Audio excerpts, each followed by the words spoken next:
Hello বন্ধুরা, welcome back to our channel. কেমন আছো তোমরা সবাই? আশা করি সবাই ভালো আছো। আমরা কিন্তু বেশ ভালো আছি। চলে এলাম নতুন একটা ভিডিও নিয়ে। তো আজকে দেখো আমার রান্না করছে চিকেন পকোড়া, তো সেটাই তোমাদের সাথে শেয়ার করব।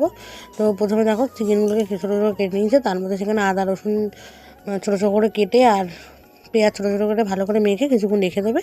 তো তারপরে তোমরা দেখতে পাবে, তোমাদের সাথে আসছি কথা বলছি, তো দেখতে পাবে ভালো করে মেখে রেখে দেবে। তারপরে দেখো তার উপরে দেবে পেঁয়াজ, কিছুক্ষণ রাখার পর তার উপরে পেঁয়াজ, লঙ্কা আর একটু হলুদ দেবে।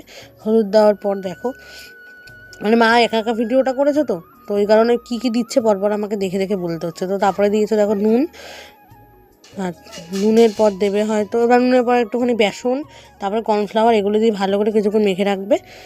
তো আশা করি তোমরা অনেকে কি বেশিরভাগ সবাই তোমরা চিকেন পকোড়া খেয়েছো, আর বাড়িতে যারা এখনও বানাওনি অবশ্যই বানিয়ে গিয়েও, খেতে কিন্তু দারুণ। তো যারা আমাদের ইউটিউব পেজ থেকে দেখছো তারা অবশ্যই ইতি হেসেল অ্যান্ড ব্লগ সাবস্ক্রাইব করে দিও, শেয়ার করো আর কমেন্ট করো। আর যারা ফেসবুক থেকে দেখো তারা অবশ্যই ফলো করে দিও, ইতি আচার্যি নামে আছে। তো তোমাদের সাথে কথা বলতে বলতে দেখো আমাদের মোটামুটি ম্যারিনেশনটা প্রায় মা কমপ্লিট করে দিয়েছে। যে কর্নফ্লাওয়ার দিচ্ছে, তারপরে একটু জিরের গুঁড়ো, আমাদের যে বেশি মশলাগুলো আছে, লঙ্কার গুঁড়ো, ধনের গুঁড়ো হালকা করে দিয়ে মা ভালো করে একটু মেখে রাখবে। তারপরে গরম গরম তেলে ভেজে আমরা সার্ভ করব চিকেন পকোড়া। যারা এখনও করে খাওনি অবশ্যই করে খেয়েও, খেতে কিন্তু দারুণ লাগবে। তো চলো তোমরা ভিডিওটা দেখতে থাকো। আবার কিন্তু চাট মশলাও দিয়ে দেবে, একটু হালকা গোলমরিচও হয়তো মা এখানে দিয়েছে। তো তারপরে দেখো এই যে ময়দাটা দিয়ে নিচ্ছে, ময়দাটা দিয়ে ভালো করে মেখে নিতে, একদম মেখে নিতে হবে, যেটা আঠালো আঠালো ভাব আসবে সেরকমভাবে মেখে নিতে হবে।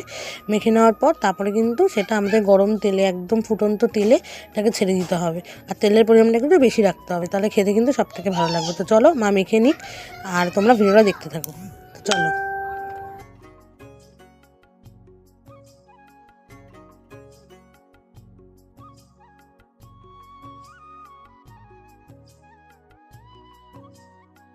তো দেখতেই পাচ্ছ ভালো করে ম্যারিনেশনটা করে নেওয়ার পর কিছুক্ষণ রেখে তারপরে যে গরম তেলে ভেজে নিচ্ছে। আর খেতে কিন্তু দারুণ হয়েছিল। আবারও বলছি, যারা এখনও খাওনি বাড়িতে করে তারা অবশ্যই খেও। আর কারা কারা চিকেন পকোড়া খেতে ভালোবাসো অবশ্যই কমেন্ট করে কিন্তু জানিও। তো চলো ভিডিওটা এখানেই রাখছি। তোমাদের যদি ভালো লাগে অবশ্যই কমেন্ট, শেয়ার আর লাইক কিন্তু বেশি বেশি করে করো।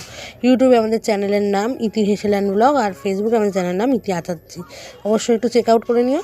তো চলো আজকের মতো এখানেই তোমাদের সাথে কথা বলছি, দেখা হবে নতুন আবার কোনো ভিডিওতে।